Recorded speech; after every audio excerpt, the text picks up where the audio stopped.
morning. Hi, everybody. Wow. How many coffees? I need to 3 cups of tea. That's got caffeine That's in. got caffeine in. Well done, you. Yorkshire tea, if you're listening. Hey, would you like to sponsor us? Yeah, I love your marketing, by the way. If you haven't seen Yorkshire tea's marketing. Really good. Yeah. Really Good morning, sir. How are you? Absolutely wonderful, sir. Absolutely. What a busy week again. I know. It's I've been Friday. up and down to your office a few times this week. It's have. been enjoyable. Exactly. I've been having a trip. You've been having a trip. You were even talking to my lovely Michelle while I was on the Teams. I was like, who was that? It's me Adam, again. was it? Well, I've now developed a knock, haven't I? So you know have. it's me. Although you do that bit, don't you? Yeah. So if I do that, they know it's me, and they can pretend to not be on the phone and answer the door. Is what I've decided. So yeah, episode. Behave yourself. 69. Just saying. Just said. Just saying. Anyway. Yeah. Moving on.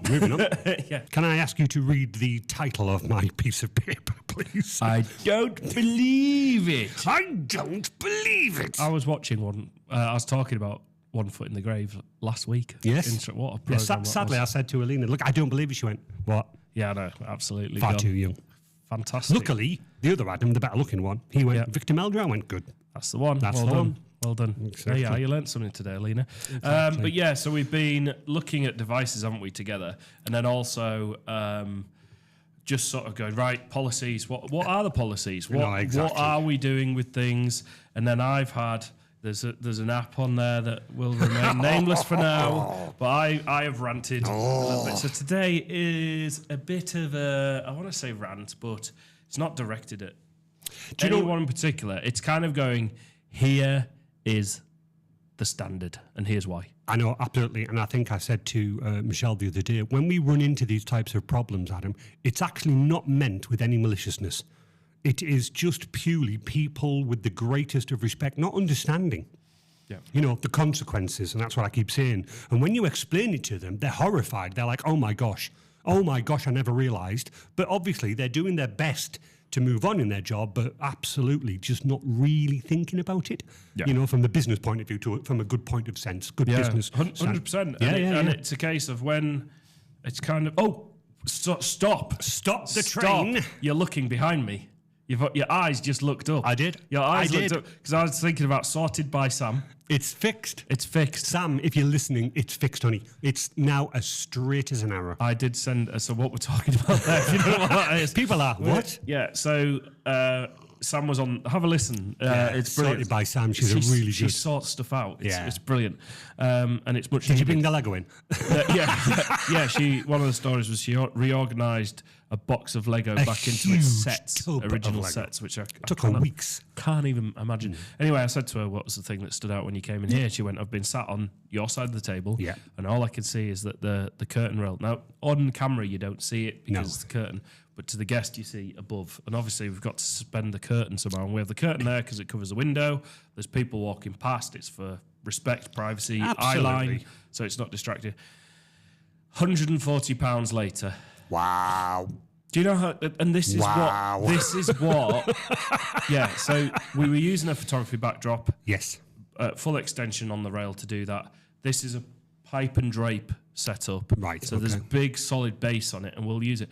But this is what I mean.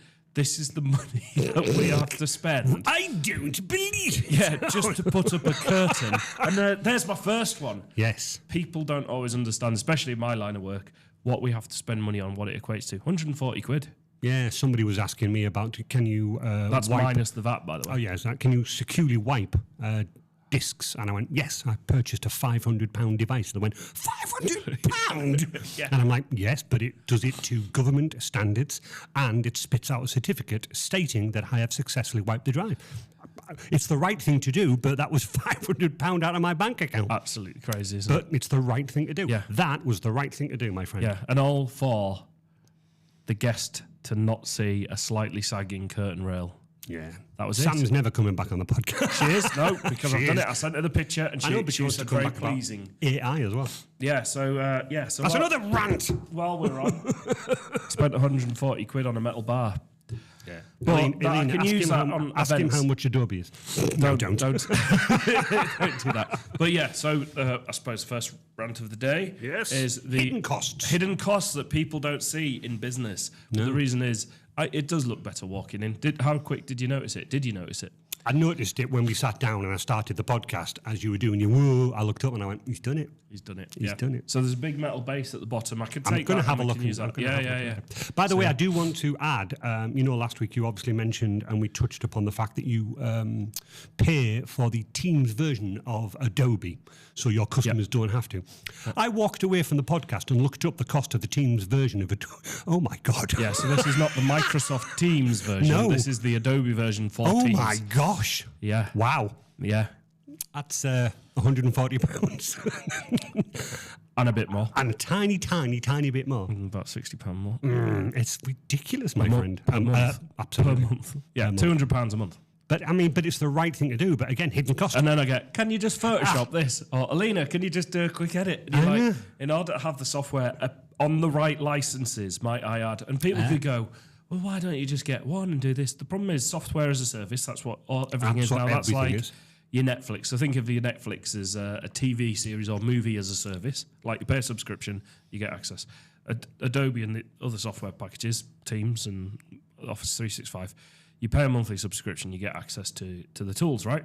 So I could do that, but it also limits the number of devices. Of course it does. And equally, I would be in breach of the terms of use.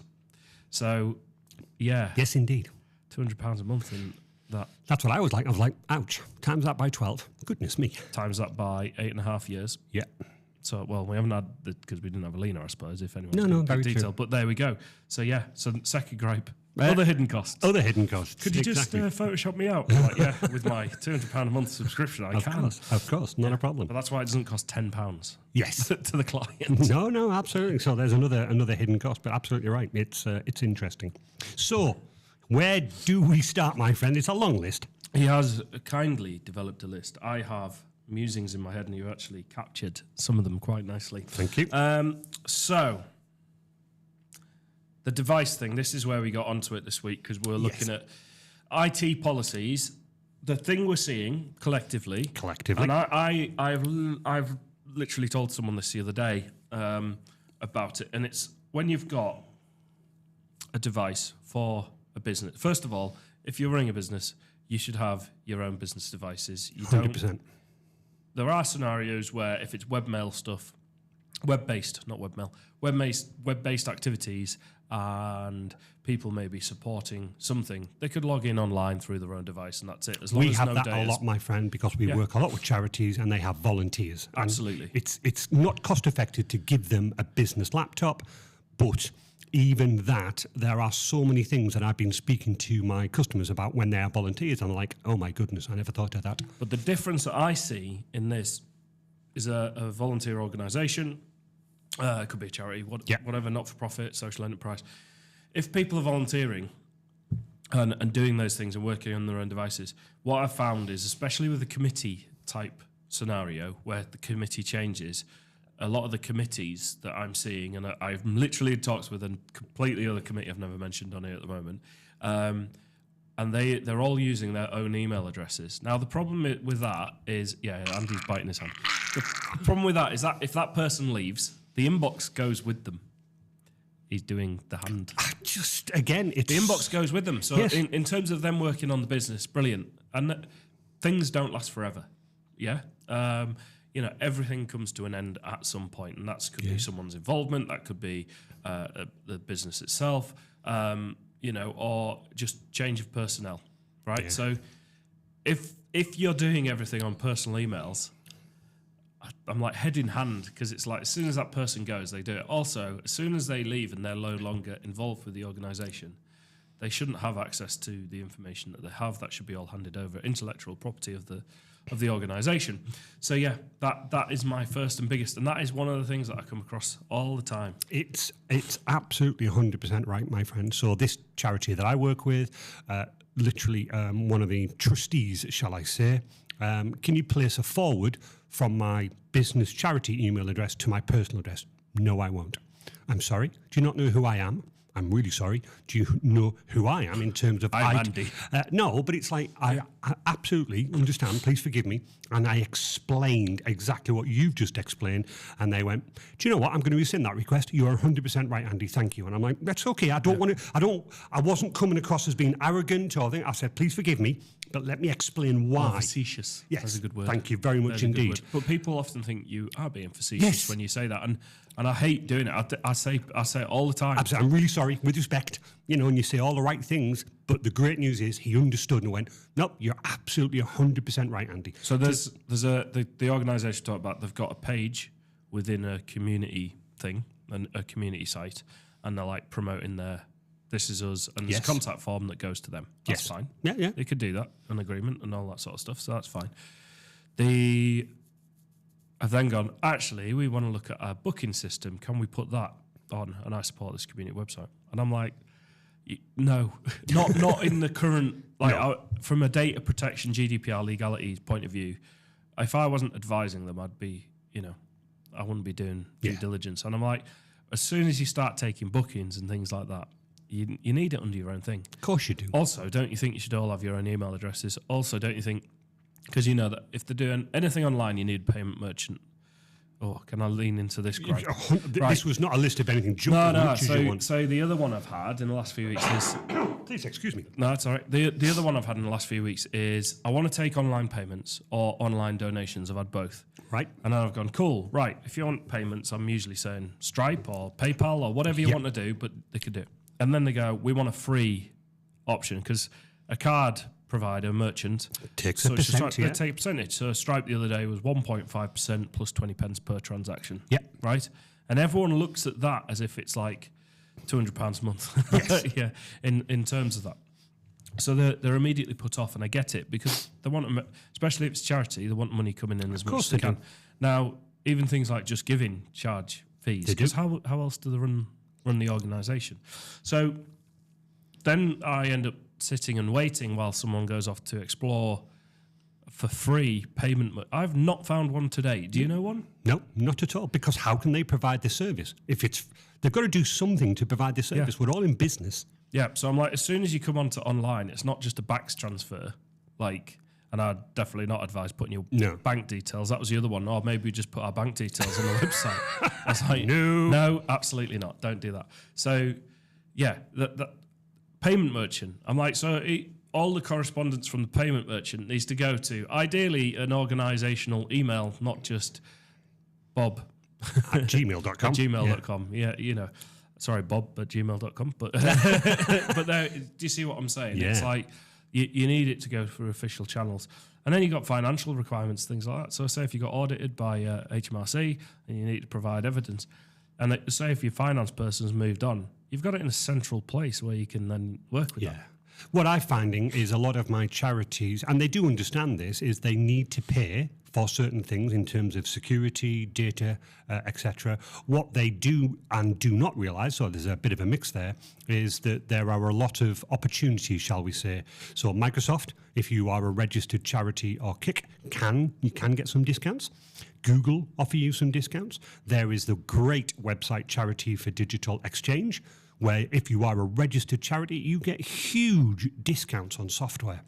And I think what's important is that, and again, if we go back to my particular charity, and bless them, they understood, they were saying, we understand that we need to spend money. Obviously, we're a charity, so we don't want to spend like thousands and thousands. But when it comes to data security, we understand we need to pay. Because the consequences, the risks are not worth thinking about.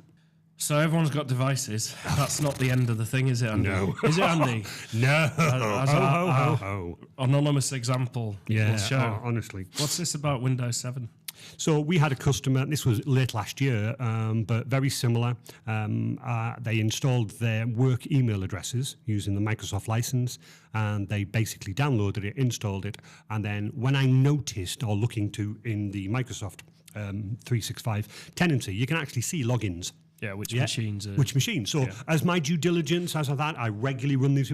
What's this? A Windows 7 machine? Contacted this person. Oh, yeah, I just installed it. It's easier.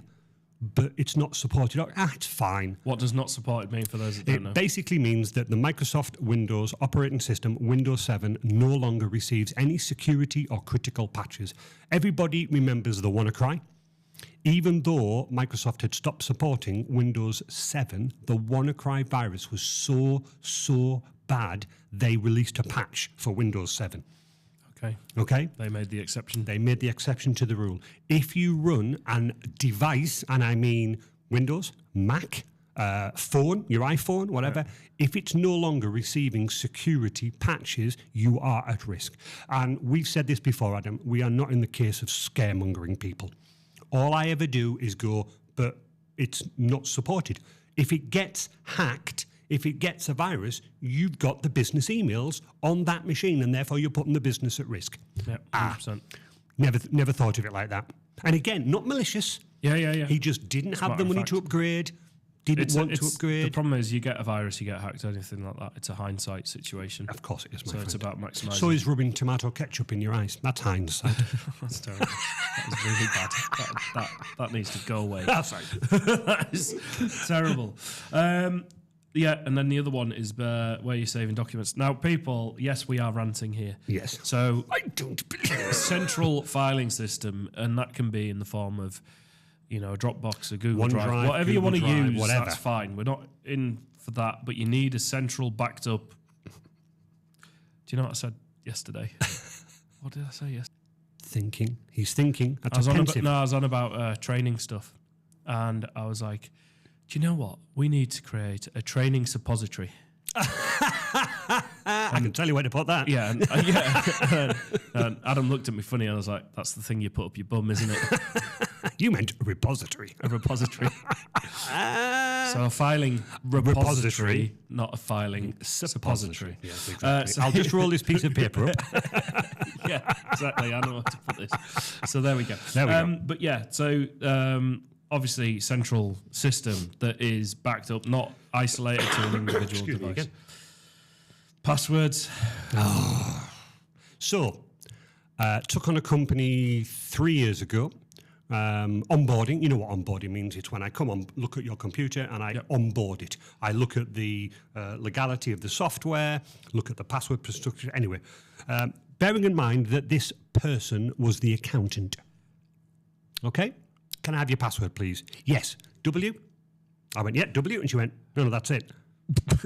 I went, what? She went, yeah. I think the previous IT guy, because I could never remember the password, he managed to do something with, I think it was the registry. I wouldn't guess W as a password, in fairness. To be fair. But he did something. But if a bot was doing that, he could rattle through that very quickly. And I was just like, you are kidding me. She went, no, I just can never remember passwords.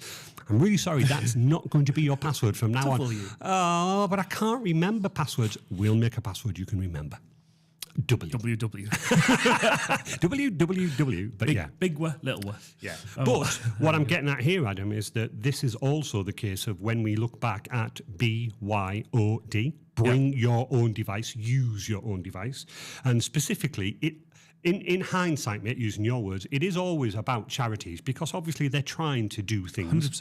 100%. So we have typically trustees using their own devices, their own phones, because they're doing the charity, a favour, in essence. But when I explain it to these people, what's your passcode on your phone? Oh, it's just 1, 2, 3, 4. W.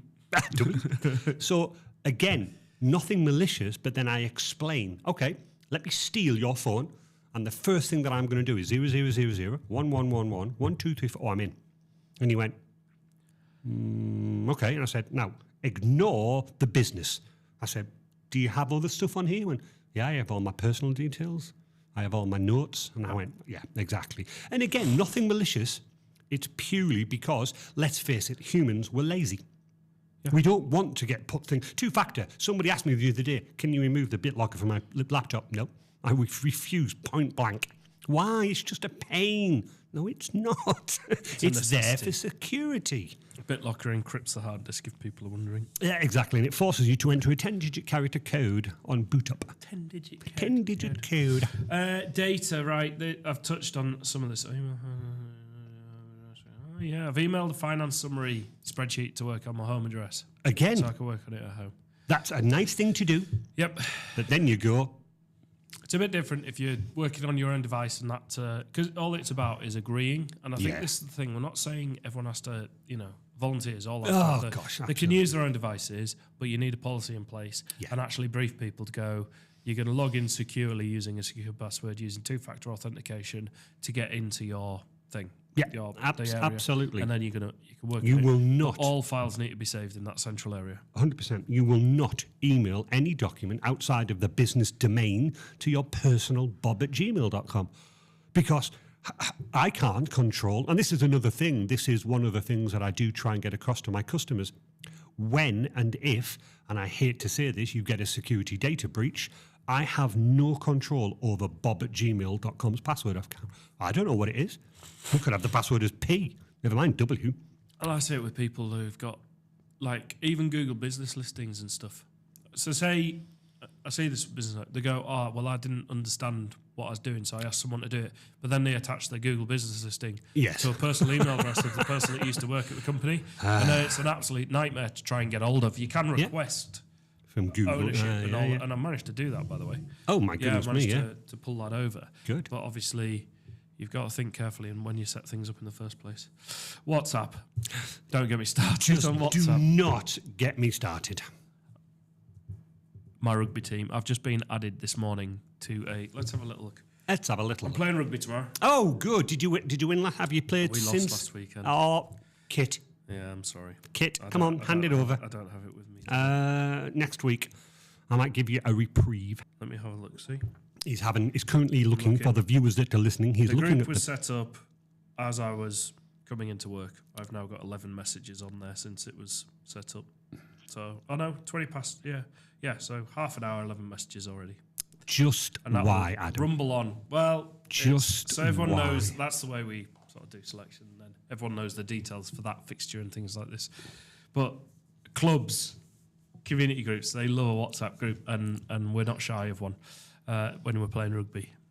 We know that. So yeah, WhatsApp, it's an amazing tool. In fairness, For social and personal things. yep. Business-wise, there is a business version of WhatsApp out there. I've never used it. Don't know. But I have a healthy dislike of it. So without naming any names, last week, email came in. This week, email came in. I've had my WhatsApp hacked. Yeah, okay. Did you have 2FA on it? No, didn't think I needed it. Did you use it for business? Yes, we all set up a business WhatsApp group. Was anything confidential put in it? I can't remember. We've had it for so long. Okay. Start taking risks.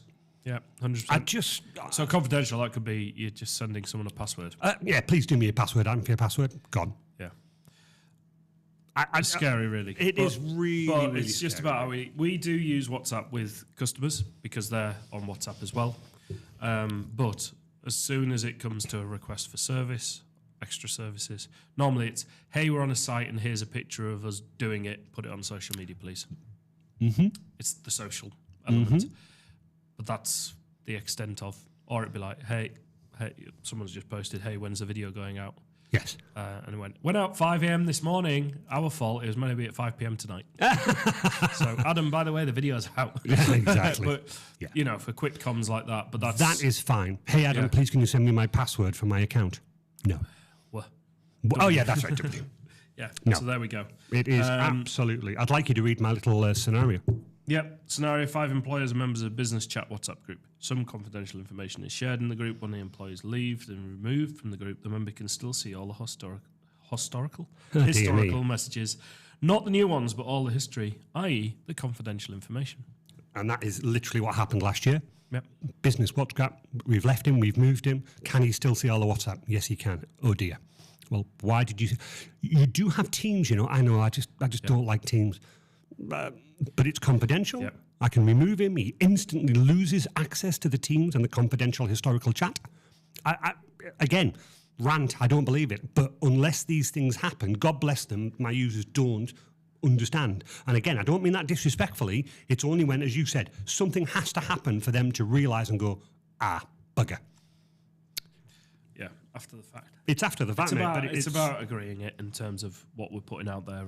And I think how that's you're doing probably a huge task for this year for my customers. It's to try and make them gently and politely understand. Do you use WhatsApp? Yes. it. I think that's a good mission. I like that. I created a Microsoft Business form the other day. I love forms. I love forms. I love forms. And all of this came about because we were doing a audit on, some work on a user's machine. We launched Google Chrome. Yep. Okay. In the top right-hand corner was a very pretty picture of this young lady. And I went, that's interesting. Click on the account, signed in, bob@gmail.com. Let's say. Yep. Okay. So I went, okay. I then dug deeper. All passwords synced. All URLs synced.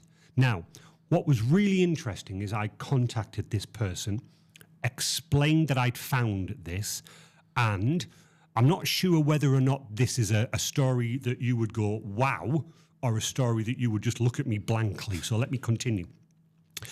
Do you store any business passwords? And what I mean by that is like your Amazon business account, your bank business account. Okay, 2FA and all of that, Adam, but do you store passwords? Yes. Yeah, I do, yeah. You do realise that when you go home, log in with your Google Chrome, do you log in with your same Bob@Gmail? Yes. The business passwords are now on your personal laptop. Yep. That's fine. I understand. I am the finance person. I'm like, not a problem whatsoever, okay? But it is a risk. She went, yeah, I understand it. Do you use your Bob@Gmail account for your personal information? Yeah, I have Marks and Spencers, I have Next, I have whatever. You do realise that on this machine now that I control, yeah, because I'm on, I've now got access to your personal Amazon. Can you just log in for me to Amazon? Click, instantly signed in, and I went, I've now got access to your personal Amazon account. Oh my God, take it off now. So from a business point of view, not a problem. I'm a finance person. Personal information, oh my God, take it off. Yeah, when it's coming back in the other way. 100%. So, yeah. So it's an interesting one. Yeah. So I've now created a Microsoft form for this company, and it basically says, what's your favorite browser? Google Chrome, Edge, Firefox, whatever it may be. Do you sign in with a business email account or a personal one to sync?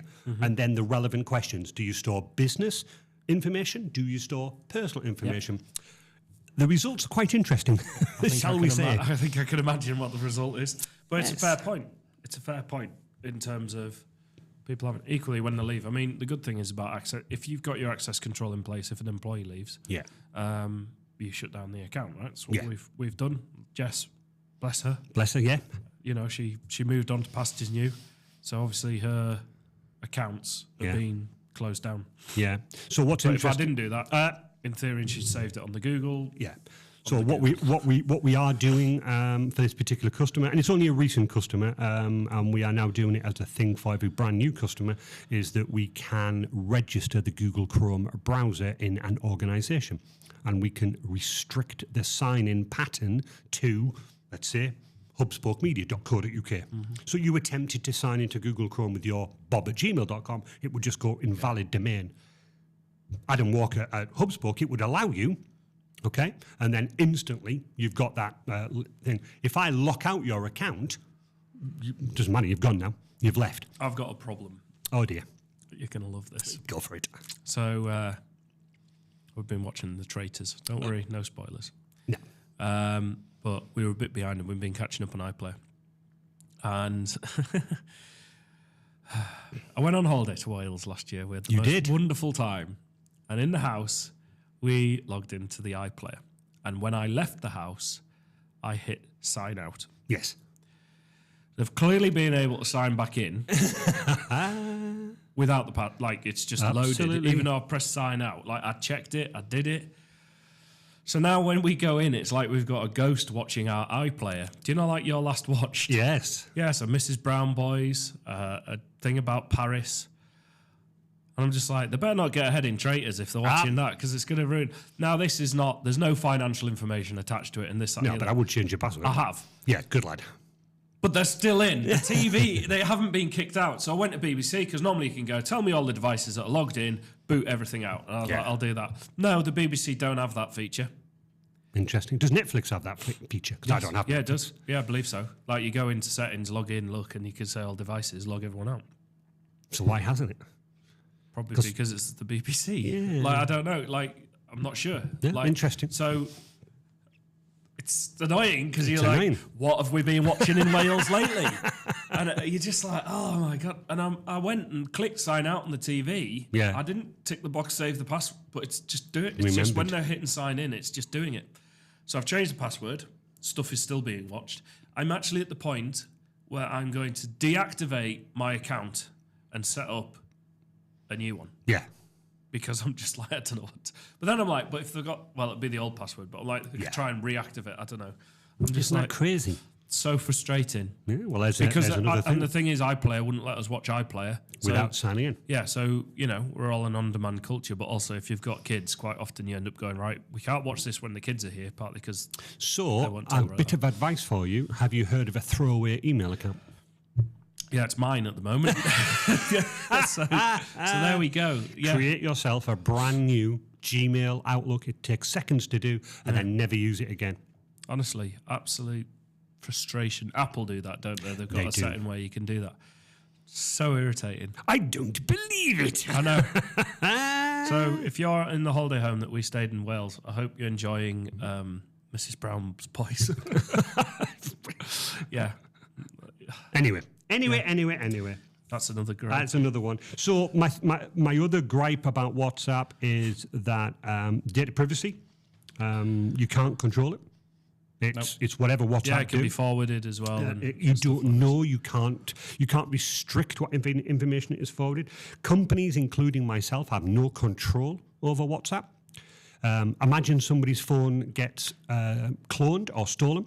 How do you know that person talking to you is, your rugby team? Again, forgive me. One of the guys is sat there going, Adam, I've left my wallet at home. Forward me £50, please. Yep. How do you know that person is the actual person? He might have had his phone stolen. Yeah. Because he's guessed the password, which was W, logged into WhatsApp.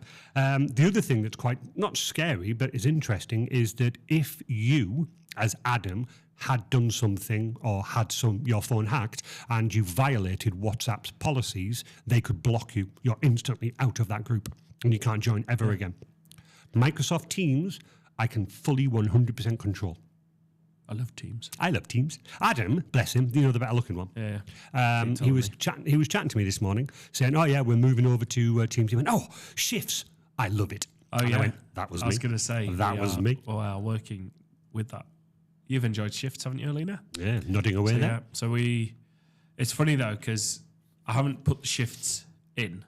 There's a clock in, clock out of doing that, and it pulls down the data that we need. Yeah. But then I'm like, at the moment though, it just says everyone's done no hours because it doesn't work like that. What you need to do is I need to rota the office, the general office time, set the shift patterns. But yeah, so shifts is brilliant. What else did I find the other day? Oh, I need to ask you actually. Agreements. Have you used that? No, I've not used that. So I went to, it's an app in Teams. Oh, wow. A Microsoft app. So I use an e-signing document. Oh, yes. I use Adobe. Because since I'm already paying for it. I was like, well, yeah, because he could go, DocuSign. And I was like, Adobe does this. So I've used Adobe to get e-signatures and sort out agreements. But agreements in Teams has it, but it's a SharePoint thing. Oh. And it said, speak to your IT manager. Hello, IT manager here. and ask him about it. Right, I will, and he knows nothing about it. No, so I shall have a look at that for you. No, but it says it's like I think it puts a document in SharePoint and then shares that with the people and sorts out the e-signature. The problem that I have with Microsoft, and it's a nice problem, is they're constantly developing it. I know. So these things are coming out, and I'm like, oh my god, I've got so much to catch up on. Well, they changed tasks to planner, and I was like, oh no, I've lost tasks, and nowhere did it tell me tasks has changed to planner. Yeah. So we still had it. This next one is yours. Right, we're going to anonymise. Yes, of course. But there was an AI-generated promotional material to go out on the interwebs. Yes. And it went out on the interwebs, and I saw it. And it had young people as part of it. There's nothing dodgy in terms of that. But I looked at it and went, this isn't right. This is AI-generated. Again, my war... But how did you know, sir? Well, when I zoomed in, the first child looked like a zombie. like like this. It was terrifying. Then I looked at his left arm, and what I'd describe is his left arm briefly disappears. Yes. And then turns into a tube of meat. Yes. So his left arm was a tube of meat. I can confirm. Yep. One child had no fingers on both hands, and also looked like a zombie face. It just looked off. One kid had the most horrendous broken nose. Yes, it looked awful. So I understand that obviously there's people with disabilities and things like that where they generally have issues like no fingers, like birth defects and things like that. And I understand that. But this was an AI generated image, and it was an absolute mess. Oh, and one child had six fingers. Yes. On one hand. And also looked like a zombie face. And it was like, this is promoting the thing that we're doing. And not we're doing. I just raised the question, I went, this has been AI generated. And they went, has it? And I went, yeah. Because it was like someone had given them it to share. I was like, yes, it's been AI generated. And I'm like, what do you mean? And then I sent them on WhatsApp, actually. Yes. Because I could screen grab and highlight very quickly and easily, because it wasn't a work thing. This is not a Hubspoke thing. Sent them it and gone, here's the issues that were going on with it. And when they look closer, they're like, oh right. Okay, understood. Yes. And also, I was like, the AI, there's now, I don't know, are you aware that now you have to declare AI content on social media? No, I was not. It's now on Facebook as well. So if you're putting an AI image out there, you need to tick the AI info. This is AI. Some of this content is AI generated. Wow. So if you don't tick that, you're in breach of their terms of use. Now, could they have done a better job communicating that? It's the same on TikTok and Instagram and all this now. Right. They've had to bring it in. But if you think you're generating a flyer promotional thing, and you're putting it out there, and you've AI generated it, you need to tick the generated by AI, because then it does mark it under the post. So then you've got to think, is it actually worth generating something in AI? Because then if I'm putting something out in AI, will people think it's not real? Or if I'm putting something out in AI, will people then go hunting and looking for, how is this AI? And I found it all very quickly and very easily. So what's my takeaway? Indian. What? My takeaway, yeah. You are a bit slutty, yeah, I am. I got cold back again. I was going to say, you're a bit snuffy. I'm loving it. Yeah, I'm actually up for that. I think next week I'm planning one. Anyway, so why does AI, and you've written, I'm going to let you go, why does AI have this issue in the first place? What I'd say is really consider whether you want to use AI. And if you're using AI-generated stuff, you have to declare it. So why can't AI draw? Yeah, so I looked at this and I think human fingers, and I'm reading here, so this is from a blog because when I Googled it, it was the top hit. Human fingers possess complex anatomy that challenges AI. Each finger has multiple joints, tendons, bones, requiring detailed knowledge for accurate representation. Fingers also vary in proportion, movement, making them very hard to standardize. When an AI attempts to draw fingers, it must replicate these nuances. For instance, the bending, overlapping of fingers, creating of the shadows and highlights that calls for advanced understanding of light and texture. Anatomical differences like length, girth add another layer of difficulty. Basically, AI struggles to capture these dynamic variations, often leading to fingers looking unnatural or malformed. Can you confirm this, Adam? I absolutely can. I mean, arms were malformed. Just malformed meat. Sometimes the other thing I've seen, like when you go, I don't know, generate a picture of somebody running. Yes. They could end up with like 3 feet. With like, do you know when from the front you see a lead leg, which is straight, and then the back leg is bent, but sometimes you can see the heel around the corner of the person, if that makes sense. Yeah. Or sometimes AI will put the heel on that side and then also put another foot on the other side, and then you're like, this person's got 3 feet. So did AI just not generate it from Wile E. Coyote when it's chasing the road? Well, that would have been better. Yes, it would have been better. So like just AI, please. I'm resolute in saying that was the example I gave. Who was it? Someone said they were putting stuff in AI for a job application to me the other day. Yeah, job application. I was just bit my tongue. Yeah. Because I'm like, the I am resolute in this. I was like, that is not. It's not. Well, the we touched on AI 1600s. last week, didn't we? We AI is coming. It is a It's amazing. phenomenal... Copilot, and what you're using Copilot for. Andy's absolutely. going, summarize all the stuff that Adam sent me in the last week. Yeah. And it'll do that. It'll do that. It's phenomenal. It's absolutely phenomenal. But we, being humans, are getting lazy, being lazy, and just putting it in going, I generated this. What's your take? And I think you mentioned this and briefly touched on it on last week's episode. You can use AI for generating images, can't you? To give you a starter for 10, to give you an idea. Like Adobe Illustrator, I'm doing a rebrand project at the moment. Oh, you said, yeah. And I'm sat in Adobe Illustrator and it's going, tell me to generate something. So I was like, I don't know, I was like, generate a house. A frog. Yeah, a frog. In space. Yeah, a frog in Eating space. pizza. Pizza, yeah. But I was like, generate me a house to see what it is. And then it'll give you like a selection of different things. So it is coming down to, that's another reason why you should have software as a service. Adobe, that's just a feature. If it was the original Illustrator package back in the day. Back in the day. When I set up, I could say that now, it wouldn't have it. No. But, so yes, you can use it. Yes, be cautious, because I am pretty sure that if you've got a single AI element in a bit of creative, you need to declare that as AI generated content in terms of the terms and conditions, because I can't see them going, where's the line? Well, the line will be, if there's any generated content, you've got to mark it as AI. Yeah. So, yeah. But AI is useful in terms of providing you statistics, because that's just fact. Yeah. Please get me, you mentioned it last week, please get me the top 10 reading books of 2025. I can use that. I can use AI to do that because that's fact. Generate me a story about a frog in space eating pizza, you must declare that as AI, because you didn't come up with that story. Yeah. Now, whether or not you then take that story, read it, and in your own mind, rephrase it, rebrand it, is that still AI? Yes. Because the other thing that we touched on is AI generated content actually has no license to the creator. So if I drew a picture and put it out there, it'd be my property, my picture.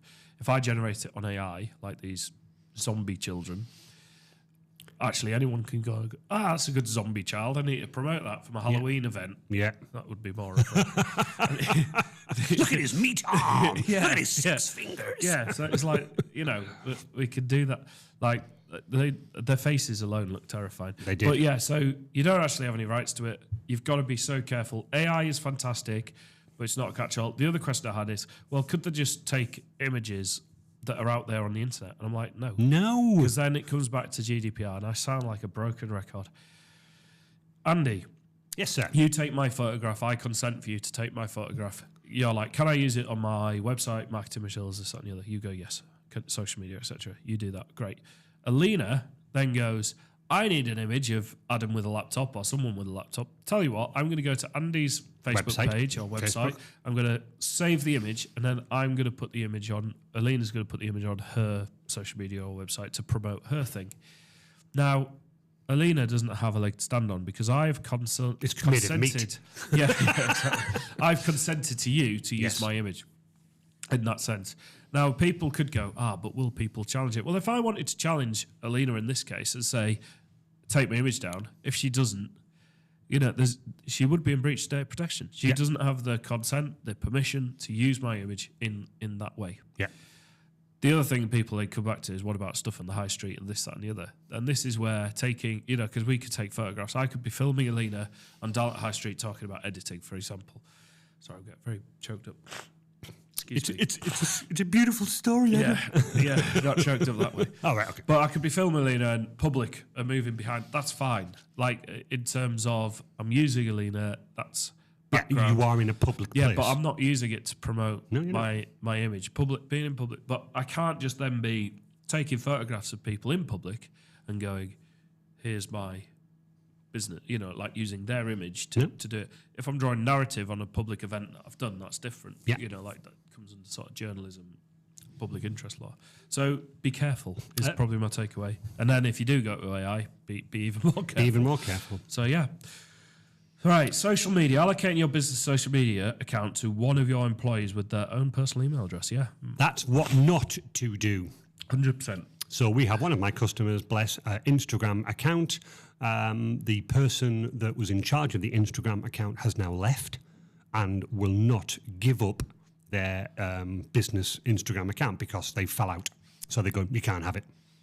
They've lost access to their Instagram account. Right. And so that's a bit like the Google business example that I've said. Exactly. If you go to someone here, if they're going to set it up, get them to set them up on the proper email account. I think go on. People can register an email, right? So Yes. in theory, you could go, I don't know what I'm doing registering this. I go, that's fine, Andy.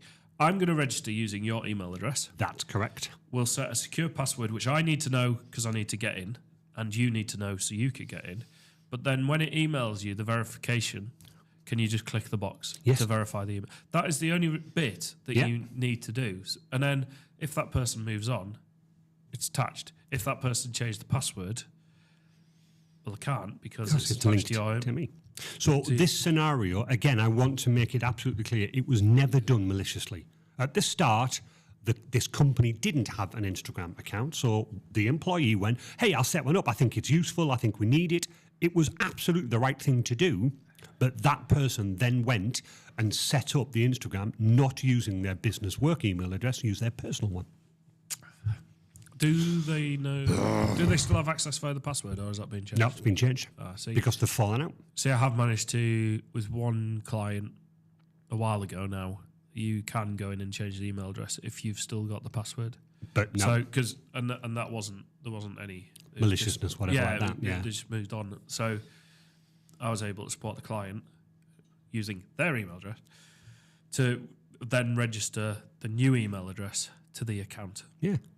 But you see where I'm coming from. Yeah, so 100%. they've lost that Instagram account now. They can't really do much about it. They could argue with Instagram. It's like, nope, the person set it up. So again, advice to any companies out there, if you are setting up the social media, use Adam.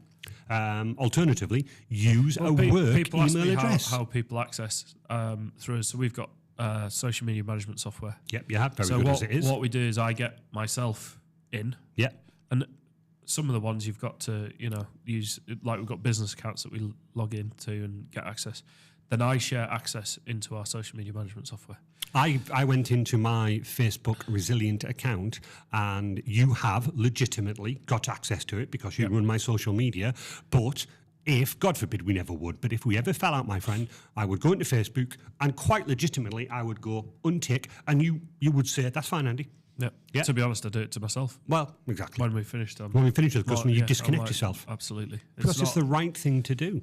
Yeah. But that's relying on personal attitudes, isn't it, I suppose? So when I then spoke to these people and explained it to them, how this had happened, because obviously I was saying, well, how can we get it back? I'm like, you can't. I then explained what should have happened. Again, it was that dawning moment. You're like, yeah, we should have done that, shouldn't we? Yeah, you should have done.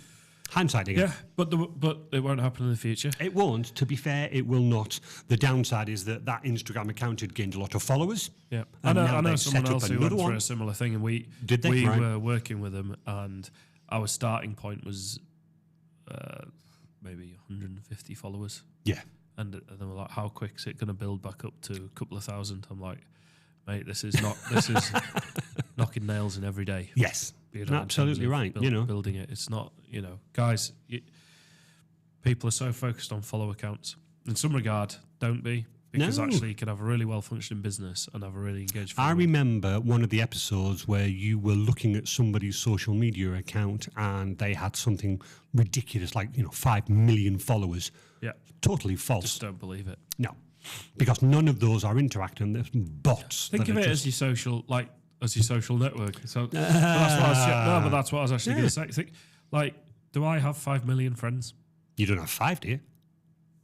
Maybe not. Okay, who knows? But yeah, do you see what I'm saying though? Definitely. In terms of that, so really to have a functioning community on your social media where people are engaged in doing it and retaining your customers and this, that, and the other, it doesn't need to be thousands. No, it doesn't. You might aspire to have thousands. You might want to build that, but actually, it doesn't need to be. Look at the sphere of influence that you're working within and think about that reach and go, well, actually, what am I achieving here? And then it's easy to focus on the thousands, but even 500. Think of a room with 500 people in it. That's a lot of people. That's a lot of people. And every one of them, and I want to maintain this, my friend, out of those 5 million followers, you were saying when I was first learning, none of them were engaging. The room of 500, they're all engaging. So the difference is you had the 5 million, it wasn't 5 million, but the example, you had the 5 million thing, and then they were posting and they were getting 2 likes. Yes. So we could then compare that to an account that's got 500. And, quite often you can see 10 to 20 likes, say. But that's a bigger percentage. Yeah, 100%. No, it's not 100%. That's true. But no, it's right. And people get so hung up on the numbers. Yes. And it's like, it's about having an engaged following. People that buy into your story. It's not about the numbers. If you're an influencer, I get it. You're trying to reach out there and do it. But again, they will say to you, it's all well and good being an influencer and have loads of followers, but if no one's engaging with your content, it doesn't work. No. Because that doesn't actually get the metrics that they need. Yeah, well, it's the same if you think, bless us, about the podcast. We don't have millions and millions of listeners, but it's not about that. I do believe that the listeners we do have, they do tune in. I hope they tune in every week and they listen and they regularly interact with us. I'm going to prime you for the next theme of the social media. Are you ready? Yeah. Are you ready? I shared a video. It was a meme content. Right. Meme. We've been working hard on TikTok. Well, all of them. Yes, YouTube, you have. long form YouTube, short form YouTube, short form TikTok, meme content where we're like pulling clips out on this. One of the videos that has done the most views for the Hubspoke Instagram account, it's on there now, is Hubspoke Media, if you want to look for it. There's Enron announced the home reactor. Did you see this? No. Right. So Enron announced the home reactor, and there's a guy with a sheet over something, and it's like presenting, and the idea is this Enron egg, which is like nuclear reactor. I'm not sure I'd like a nuclear reactor in my house. But it was, he goes presenting, and they've called it the atom.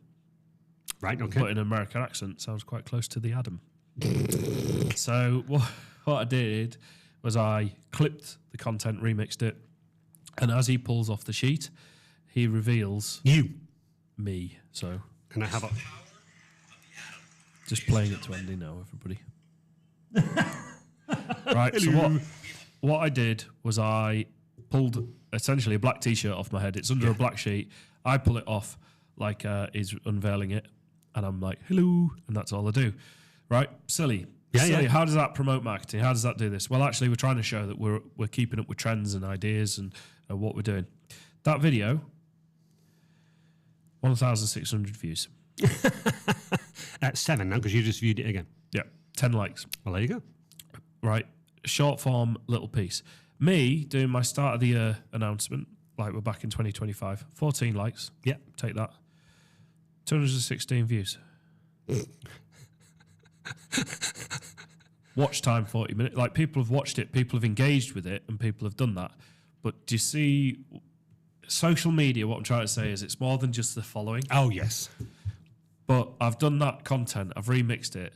It's nothing I've done necessarily. It's because Instagram is then going, oh, a remix, we'll push that. Yeah. Because we want to compete with TikTok and the silly of course thing. you do. We did another meme content of Borat in the studio. Like, it's Borat going, what, King of the Castle sort of thing. And it's a photograph of the podcast studio in the background. That did like 2,500 views. Right? So sometimes it doesn't. What I'm saying is you need to try posting different content because that isn't necessarily because we've done anything special. It's because at the moment the algorithm is pushing that sort of content. Yeah, I get it. Do you see what I'm saying? And then a photograph, you put a photograph on the moment, it'd be like 14 views. Yeah. Again, nothing we've done. Our nice shiny show reel, what we've done is we've done a test. We've posted our shiny show reel as we were, and it was like, it got a couple hundred views. Then the Borat thing got 2,500 views. So the shiny show reel is like our best work, like really flexing everything that we can squeeze out of cameras, drones, and a lot, and going, look, this is what we do. The Borat one. The Borat one trumps it, right? Yeah. Don't mention him. Yeah, exactly. But do you see what I'm saying? Oh, so yeah. it's like, you can't tell these things. a meme of Borat rolling around on the floor in front of a smartphone image of the podcast studio has done better than our show reel. Now, people might go, well, that's because the show reel. No, it wasn't. No. It's all the top quality footage. But it's not just follow accounts. It's not just this. It's how you're then mixing that content. So we always provide a mix of content to do that. 100%, mate. So we're going to share. Yeah, we're messing around with YouTube at the moment in terms of trying to optimize the SEO of YouTube and what we're doing on there. We're doing SEO stuff on the back end of our website as well at the moment. We're really pushing for it. Good. Anyway, do you feel better for getting that off your chest? I do feel better. If you got a company, just get proper devices in. Use proper emails. Use proper filing systems. Don't forward your personal email address. Don't use WhatsApp. Adhere to data protection. If you don't know what it is, just look at ICO website. It's brilliant. Ask me. Ask Adam. Yep. Information Commissioner's Office. Yes. If you're not registered with the Information Commissioner's Office, register because you have a legal duty to. Yeah, exactly. So there we go. There we go. Rant over. Use it. Oh yeah, and don't generate AI images of people at the moment because it's terrible. Of deformed kids. And if you do, you need to tick the AI box. So yeah, what are you doing the weekend, sir? Sweet bugger. No, tomorrow. So, as you know, my father, bless him, 80-year-old, he comes around every Sunday for Sunday lunch, is not coming around for Sunday lunch on Sunday because tomorrow, my good lady wife and I are celebrating Burns Night. Fantastic. So we haggis and neeps. Haggis, neeps and tatties. Yeah. Some salmon fish cakes from the Scottish salmon fish cakes to start with. We are doing a little bit of an ode to what's his name? The haggis, where you stab it and things like that. So we're doing a little trend on that. Haggis. No, we're not going to pipe the haggis in. Get some bagpipes. Come on. Get some bagpipes now. We've got little Scottish hats and stuff like that. But I spent 9 years of my life in Edinburgh. Yep. Loved the place. Absolutely loved. There's loads of my friends still out there. Big shout out to you all. Absolutely love you.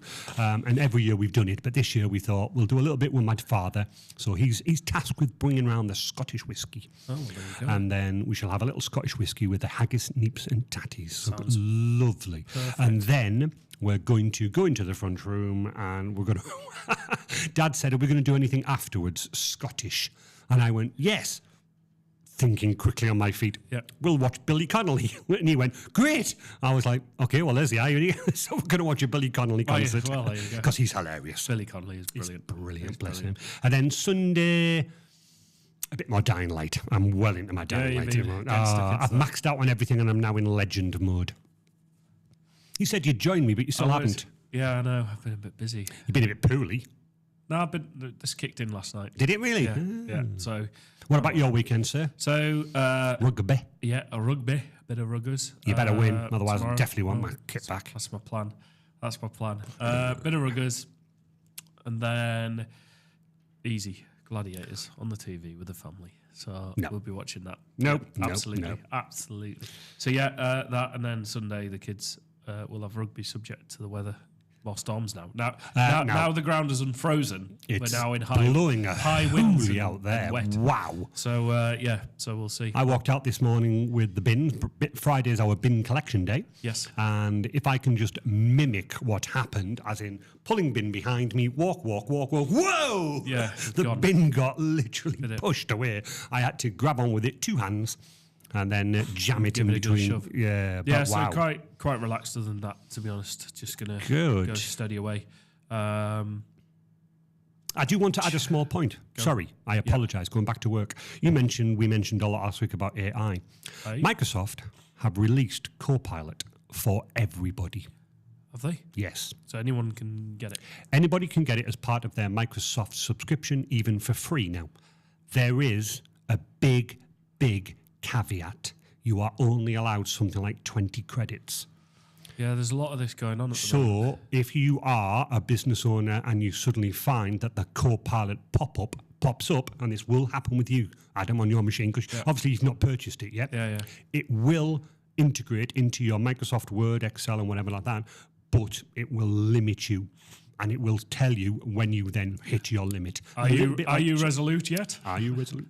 So ChatGPT has the same thing. You're only allowed 30 questions, I believe.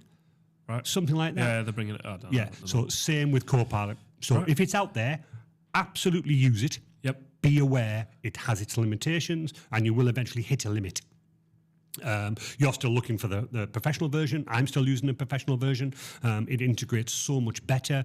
But, if you are willing to give it a try for free with a little limit, please do it. And any questions or anything like that, just, email us and let us know. That'd be a good one. The other thing to finish. Oh, yes. I'm going to continue to be rubbish at chess. Get in. Chess.com. Actually, I don't know. I won some games last night. I was happy. Okay, then. I had some records on last night. Like records, vinyl records. Vinyl records. I was like, if I put that on, play chess, I'll win. Was it the musical chess that you win? No. That you listen to? No, it was One Night in Bangkok? No. I was Kenny Rogers. Kenny Rogers, goodness me, that takes me back. Yeah, so I was just like, what should I put on? I put on Everly Brothers, Kenny Rogers. Oh, the Everly Brothers. Yeah, I was just like... Chilling away. Did you have a wee dram? No, I'm off the alcohol. Of course you are. How's your training going for your Ironman? It's going really well, apart from this. Well, not Ironman, but Olympic triathlon. Apart from this, I'm going to swim tonight, so I don't know. I've packed my kit, but I'm going to see. In your old kit bag and smile. I have. So we'll see. But I was in the pool yesterday morning. Good. I swam. I played rugby Saturday, swam Sunday, swam Monday. All right. 2 days break. And then do that. I'm just focusing on. Can I also a little bit of an announcement? Yep. I was on my diabetes remission program, my diet, my health, and my exercise. I had a conversation with my doctor 2 days ago. How did that go? My diabetes is officially in remission. He's looking to take me off the tablets. Fantastic. Well done. I can honestly say this man has worked so hard on this. Yes. I know we focus on the tech and everything else, but Andy's been an absolute hero at taking this on. You've done so well. So deserved. Congratulations. I'm very, very, very happy with myself. So he's going to start taking a few more tests, but looking to take me off the tablets. There we go. Congratulations. There it. See, people, if you're listening, there you go. You can do it. Yeah, so very happy with that. Very happy. Fantastic. Well, have a good weekend, sir. Get better.